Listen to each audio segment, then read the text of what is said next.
کہ کلیسیا جو ہے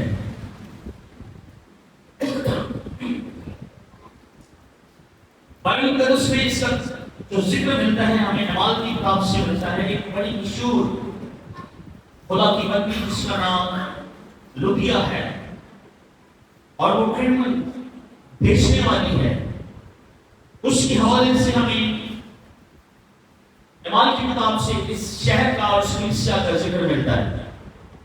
اعمال 16 آیت میں لکھا ہے، اور تھیاتیرا شہر کی ایک خدا پرست عورت لودیا نام ہرمس بیچنے والی بھی سنتی تھی جب پولس رسول منادی کر رہا تھا۔ اس کا دل خداوند نے کھولا تاکہ پولس کی باتوں پر توجہ کرے، اور اس کے بعد آگے ہم دیکھتے ہیں کہ پھر اس نے بھی گرانے سمیت بپتسمہ لیا۔ تھیاتیرا کی کلیسیا اس وقت بھی چھوٹی تھی، اور آج بھی یہ شہر جو ترکی کے اندر موجود ہے، اس کی آبادی کوئی 2.5 لاکھ کے قریب ہے، اور اس کا نیا نام اکسارے ہے۔ کیا نام ہے جی؟ اکسارے، بولے اکسارے ہے۔ اور بائبل مقدس میں تھیاتیرا اس کا ذکر ہے، یہ چھوٹا ایک قصبہ یا ٹاؤن ہے، اور کیونکہ لودیا جو ہے اس شہر کی یا اس قصبے یا ٹاؤن کی رہنے والی تھی، اور اس کا ذکر لوکا رسول اعمال کی کتاب میں کرتے ہیں کہ اس کے کلام کو سنا اور یسوع کو قبول کیا، روح القدس نے اس کا دل کھولا اور اس نے یسوع کو قبول کیا، اور قرآن سمیت وہ بپتسمہ لیا۔ تھیاتیرا کی جو کلیسیا ہے یا شہر ہے، جو پچھلے سنڈے ہم نے دیکھا بردوان کی کلیسیا، اور آگے ہم دیکھتے ہیں سردیس، یہ ان کے درمیان یہ ٹاؤن یا قصبہ جو ہے اکسارے یہ موجود ہے، اور آج بھی وہاں پر 8 بڑے چرچز ہیں۔ اکسارے شہر میں جو موجودہ ترکی کے اندر 8 بڑے شہر موجود ہیں، ہم اس بات کے لیے بھی خدا کا شکر ادا کرتے ہیں، اور ڈیفرنٹ ڈینامینیشن سے یہ چرچز ہیں، کلیسیا جو ہے وہ وہاں پر موجود ہیں۔ خدا اپنے فرشتہ کے وسیلہ سے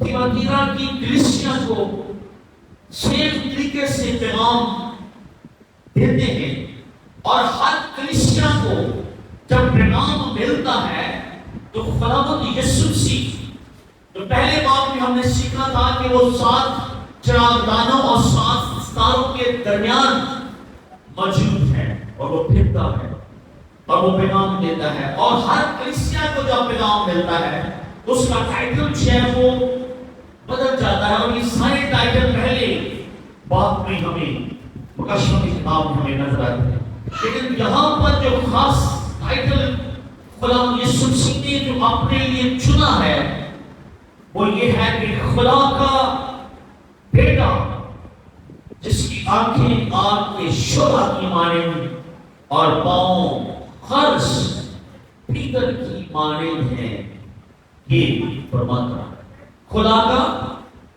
بولے خدا کا بیٹا۔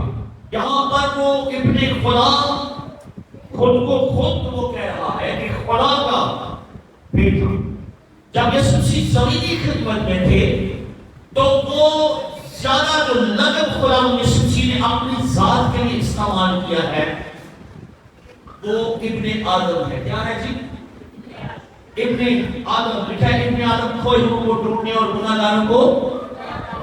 پھر یوحنا کی جلدی باب میں لکھا ہے، جب کتاب مشہور ہے کہ خدا نے دنیا سے ایسی محبت رکھی تو اس نے اپنا ہوتا بیٹا، اسی چیپٹر میں یہ بھی لکھا ہے کہ جس طرح موسیٰ نے شام کو بیابان میں اونچے پر لٹکایا، ضرور ہے کہ ابن آدم بھی اونچے پر لٹکایا جائے۔ تو وہ اپنے آپ کو ابن آدم کہتا ہے، لیکن یہاں پر جو ٹائٹل خدا یسوع مسیح نے اپنے آپ کو دیا ہے وہ خدا کے بیٹے کا ہے، اور جو جس طریقے سے وہ اپنی شبیہ جو نظر آ رہی ہے وہ لکھا ہے کہ جس کی آنکھیں آگ کے شعلہ کی مانند اور پاؤں پیتل کی مانند ہیں.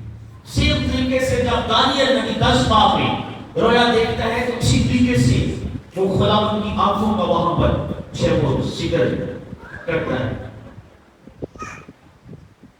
پچھلی کلیسیوں میں جو افسس کے اندر ایشو تھا کہ خدا اس کے کاموں سے اور اس کے ایمان سے خوش ہے،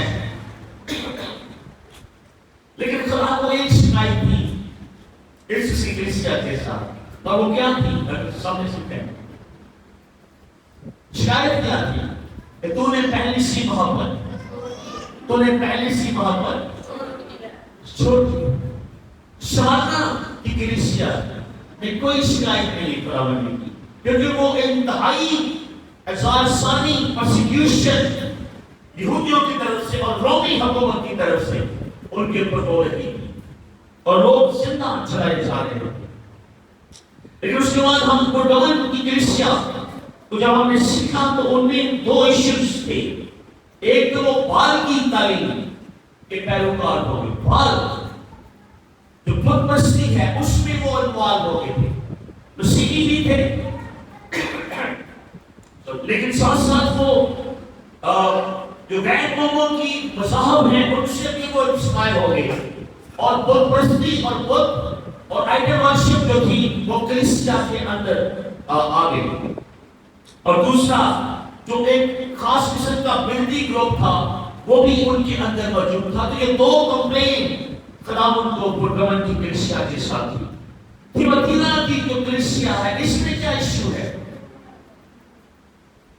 اس میں ایک بڑی ہی بھیانک اور خطرناک پرابلم ہے اس کلیسیا کے اندر، اس چرچ کے اندر. دیکھیے یہ اس وقت موجود تھی کلیسیاں اور آج بھی یہ شہر ترکی کے اندر موجود ہے، ان کے نام نہیں پڑے. اور خداوند یسوع مسیح اپنی کلیسیا کو پاک دیکھنا چاہتا ہے، کیونکہ کلیسیا جو ہے وہ خداوند یسوع مسیح کی دلہن ہے، اور کوئی دلہا نہیں چاہتا کہ اس کی دلہن جو ہے وہ میلی ہو اور گناہ آلودہ ہو. وہ اپنی دلہن کو پاک دیکھنا چاہتا ہے. تو خداوند یسوع مسیح پاک ہے، ہولی ہے، قدوس ہے، خدا کا بیٹا ہے، اور فرشتہ کے وسیلہ سے یوحنا رسول کی معرفت وہ ان ساتوں کلیسیاؤں کو پیغام لکھتا ہے، اور جو ان کے اچھے کام ہیں ان کو بھی پیار ہے، اور جہاں پر پرابلم ہے اس کا بھی ذکر ہے.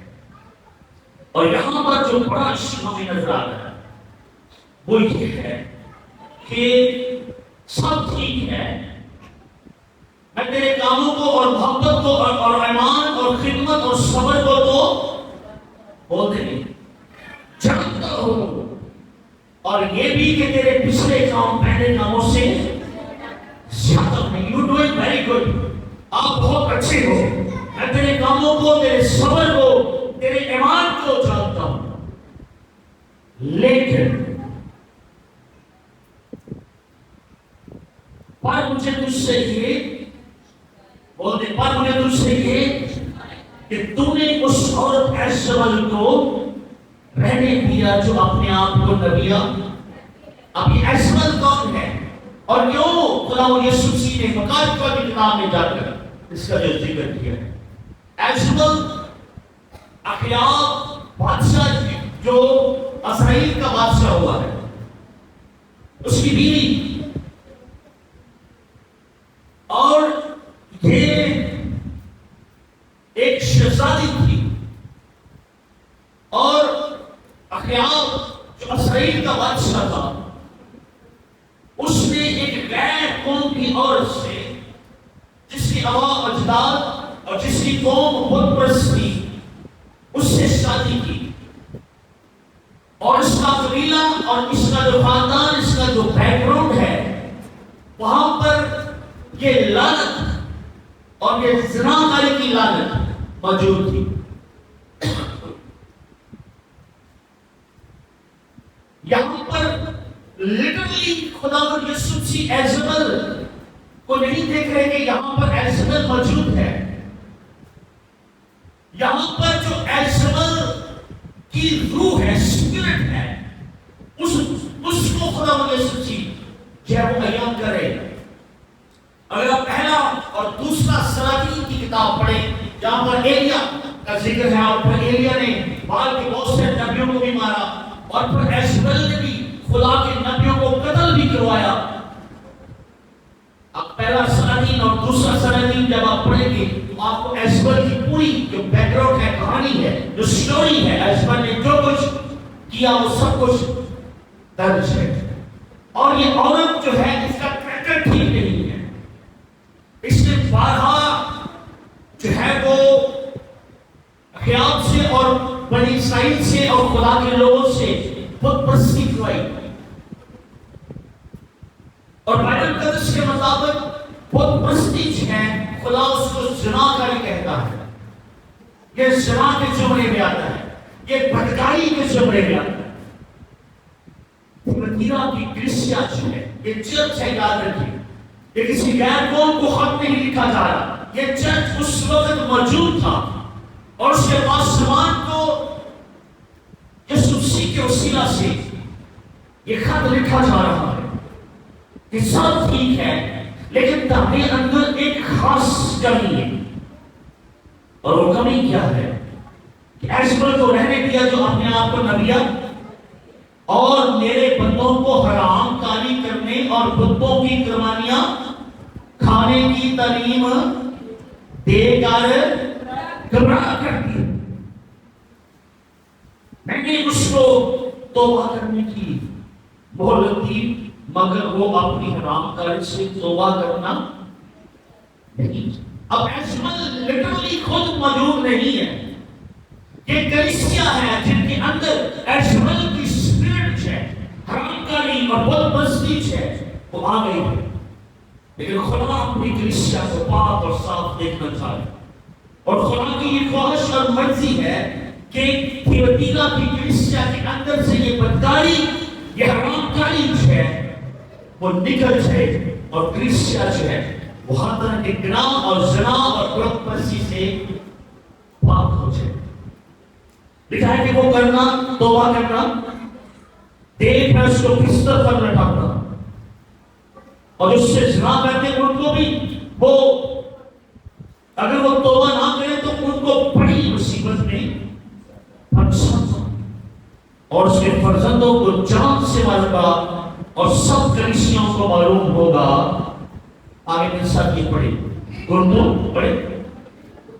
اور دلوں کا جانچنے والا میں ہی ہوں، اور میں تم میں سے ہر ایک کو اس کے کاموں کے موافق بدلا. The God we worship, we know our heart and mind. جس خدا کی ہم پرستش کرتے ہیں وہ ہمارے دلوں کو اور گردوں کو جانچنے والا خدا ہے. ہم ایسے خدا کی پرستش نہیں کرتے جو ہماری سوچ کو پڑھ نہیں سکتا. بات انجیل میں لکھا ہے کہ یسوع مسیح نے ان کے خیال کو جانچ لیا، پاپ لیا، اور پھر آگے کلام ہوتا ہے. تو ہم جس خدا کی پرستش کرتے ہیں وہ خدا ہمارے دل سے، ہماری سوچ سے، ہماری عقل سے جو کچھ ہم کرنے والے ہیں اس سے وہ واقف ہے. اگر تم تھیاتیرا کی باقی لوگوں سے جو اس تعلیم کو نہیں مانتے اور ان باتوں سے جنہیں لوگ شیطان کی گہری باتیں کہتے ہیں نا واقف ہو، یہ کہتا ہوں کہ تم پر اور بوجھ نہ ڈالو. البتہ جو ہمارے پاس ہے میرے آنے تک اس کو مضبوط رہو. خدا کہتا ہے قائم رہو، ایمان میں قائم رہو، لیکن ساتھ ساتھ یہ جو جنگ ہے زمین پر رہتے ہوئے ابلیس کے ساتھ وہ بھی ہم نے لڑ. پرگمن کی کلیسیا کو کہہ رہا ہے کہ تم شیطان کی تخت گاہ میں بیٹھا ہوا. اس قدر آزمائش ہے کہ ابلیس کے ڈیرے ہیں، ہر طرف بت پرستی ہے، ہر طرف سے جو ہے وہ اٹریکشن ہے، ہر طرف سے گمراہ کرنے والی اسپرٹس ہے، اور تم بڑی حالتیں جانتے ہیں. لیکن اس کے باوجود خدا سب جانتا ہے، لیکن اس کے باوجود خدا کی یہ مرضی ہے کہ کلیسیا جو ہے وہ ان چیزوں سے پاک ہو. 312 میں جب کانسٹائن روم کا جو بادشاہ تھا وہ آفیشلی یسوسی میں آ گیا، تو وہ رومی جو کلیسیا کے اوپر ظلم کرتے تھے، وہ حکومت جو کلیسیا کے اوپر ظلم کرتی تھی، وہ لوگ جو کلیسیا کے اوپر ظلم کرتے تھے، وہ کلیسیا کے ساتھ متفق ہو گئے اور مل گئے، اور وہ مصیبت کو پروٹیکٹ کرنے لگے۔ لیکن اس کے ساتھ ساتھ جو کلیسیا کا نقصان ہوا، جس طریقے سے خدا یسوع مسیح اپنے چرچ کو یعنی کلیسیا کو دیکھنا چاہتے تھے، کلیسیا آہستہ آہستہ اس سے پیچھے ہٹتی گئی، اور کلیسیا میں، چرچ میں رومی مذہب، رومی دستور، رومی کلچر اور روم کی جتنی چیزیں تھیں وہ چرچ کے اندر ٹرانسفر ہو گئی، اور کلیسیا نے ان چیزوں کو ٹالریٹ کرنا شروع کر دیا، مطلب ان کے ساتھ کمپرومائز کرنا شروع کر دیا۔ اور آج بھی کلیسیا، چرچ جو ہے، کلام بہت ساری چیزوں میں کلیئر اور واضح ہے، لیکن کلیسیا پوری دنیا میں، نہ صرف پاکستان میں، کلیسیا آج بھی بہت ساری چیزوں میں کمپرومائز کر رہی ہے، لیکن خدا بالکل نہیں کہہ رہا کہ تم ان چیزوں کے ساتھ کمپرومائز کرو۔ یہاں پر اطلاقی خادم جرمن سے ایک نوجوان بہنی وہ بتا رہے تھے کہ جرمن کے اندر، چرچ کے اندر، عبادت کے اندر کوئی ان کا جو لباس ہے وہ سر سے پاؤں تک ہے، عورتوں کوئی شارٹ، کوئی ٹروزر، کوئی اس طرح کی چیزیں، کوئی ایسی چیز جو خدا کی نظر میں ٹھیک نہیں ہے وہاں پر نہیں، الاؤ نہیں کرتے وہ چرچ کے اندر انٹر ہونا۔ جرمن اور موجودہ دور کی بات کر رہا ہوں، آج بھی ایسی کلیسیاں موجود ہیں، اور اگر کسی کا کوئی ایسا گناہ ثابت ہو جائے اور پھر وہاں وہ شخص یا وہ میل یا فیمیل جو ہے وہ کلیسیا کی رکنیت اس کی خارج کر دی جاتی ہے، اس کو الاؤ نہیں کرتے کہ یہ پھر سے اس کلیسیا کا ممبر ہے۔ آج بھی اور امریکہ میں بھی کچھ ایسے چرچز ہیں، لیکن بہت سارے چرچز ایسے ہیں وہ سمجھتے ہیں کہ اگر عورت نے دوپٹہ سر پہ نہیں لیا، وہ کلام سنا رہی ہے، کوئی ایشو نہیں، اور انہیں کیسا بھی لباس پہنا ہے کوئی ایشو نہیں۔ ہم تو بڑا دل تو ٹھیک ہے نا، آپ یہ بات سمجھتے ہیں؟ آپ کہتے بندے کا دماغ، وہ کہتے بندے کا دماغ یا دل ٹھیک ہونا چاہیے، کوئی ایسا مسئلہ نہیں، پر اگر خدا منع کر،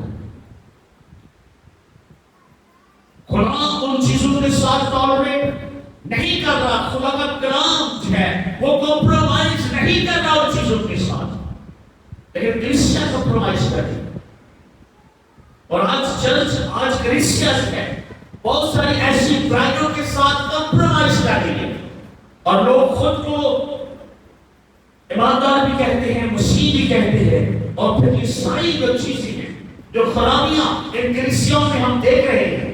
آج یہ چوتھا چرچ ہے کلیسیا جن کو ہم سیکھ رہے ہیں، اور سنانا کے علاوہ، پرڈیکیا کے علاوہ 5 چرچز کی کلیسیوں میں ایسی ایشوز ہیں، اور خدا ان کو وارن کر رہا ہے، خدا ان کو توبہ کے لیے بلا رہا ہے کہ تم اگر توبہ نہیں کرو گے تو پھر یہ ہو جائے۔ لیکن جو غالب ہوئے تھے ان کے لیے ریوارڈ بھی ہے، ان کے لیے انعام بھی ہے۔ کلام میں کیا لکھا ہے؟ ذرا دیکھیں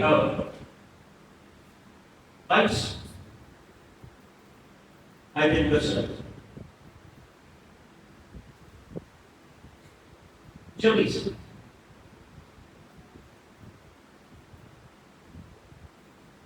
26 پر لکھا ہے کلام میں، جو غالب آئے اور جو میرے کاموں کے موافق آخر تک عمل کرے، میں اس کے قوموں پر اختیار دے اور وہ لوہے کے اساسی ان پر حکومت کرے. جس طرح کی کمہار کے برتن چکنا چور ہو جاتے ہیں، چنانچہ میں نے بھی ایسا اختیار اپنے باپ سے اور میں اس سے صبح کا ستارہ. یہ کیا ہے ستارہ؟ اگر ہم کشفہ کتاب کو ذرا دیکھیں، 22 باب سے 16 آیت کو دیکھیں. یہ کیا ہے ستارہ؟ خدا کے کلام میں کشفہ 22 باب اور 16 آیت میں لکھا ہے، مجھ یسوع نے اپنا فرشتہ اس لیے بھیجا کہ کلیسیوں کے بارے میں تمہارے آگے ان باتوں کی گواہی دے. میں داؤد کی اصل و نسل اور شروع کا چمکتا ہوا ستارہ. تو یسوع مسیح کیا ہے؟ ستارہ. آمین. تو خدا کیا پیش کر ہے؟ جو غالب آئے اور میرے کلام پر عمل کرے. دو چیزیں ہیں، وہ لوہے کے عصا سے ان پر کیا کرے گا؟ God will give you the ownership. خدا جو ہے آپ کو رولر اور حکمران بنائے گا. خدا جو ہے وہ آپ کو با اختیار بنائے گا. اور کیسا با اختیار بنانا چاہتا ہے؟ رب یسوع سیدھا چنانچہ میں نے بھی ایسا اختیار اپنے باپ سے پایا اور میں اس سے صبح کا ستارہ انعام ہے. تو خداوند انٹچ کرتے ہیں اور وہ جانتا ہے ہماری آزمائش سے، ہماری تکلیف سے، ہم جس صورتحال میں رہتے ہیں. لیکن آج بھی بہت ساری اسپرٹ آپ کے ارد گرد شاید آپ کو کہے نہیں کہ انسان تو کمزور ہے. تو جس نے انسان کو بنایا ہے وہ بھی جانتا ہے کہ انسان کمزور ہے اور وہی کہہ رہا ہے کہ غالب آؤ. بار بار کہہ رہا ہے وہ غالب آؤ، غالب آؤ، غالب آؤ، غالب آؤ. اس کا مطلب ہے کہ جو خالق ہے وہ جانتا ہے کہ اس کی مخلوق میں اتنی قابلیت ہے کہ وہ غالب آ سکتی ہے، وہ غالب ہو سکتی ہے. اس لیے وہ کہتا ہے کہ غالب.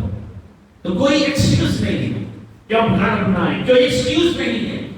ہم نے چرچ کے اندر سے، کلیسیا کے اندر سے ایسپل کی اسپرٹ کو نکال اور پھر خدا ان کے لیے چیلنج بھی کر رہے ہیں کہ جو نہیں کریں گے ان کے ساتھ وہ کیا کرے گا، اور اس کے ساتھ ان کے لیے ریوارڈ بھی ہے.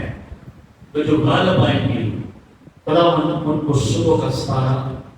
اس کا مطلب ہے کہ خداوند کہہ رہے ہیں کہ میں اس کو یسوع دوں. اور یسوع کون ہے؟ یسوع زندگی ہے. آمین. قسم اس بات میں لکھا ہے تو یسوع سیکھے میں صبح کا ستارہ ہوں اور جو غالب آئے گا اس کو خداوند صبح کا ستارہ دینا چاہتا ہے. جو غالب آئے گا اس کو خداوند رولر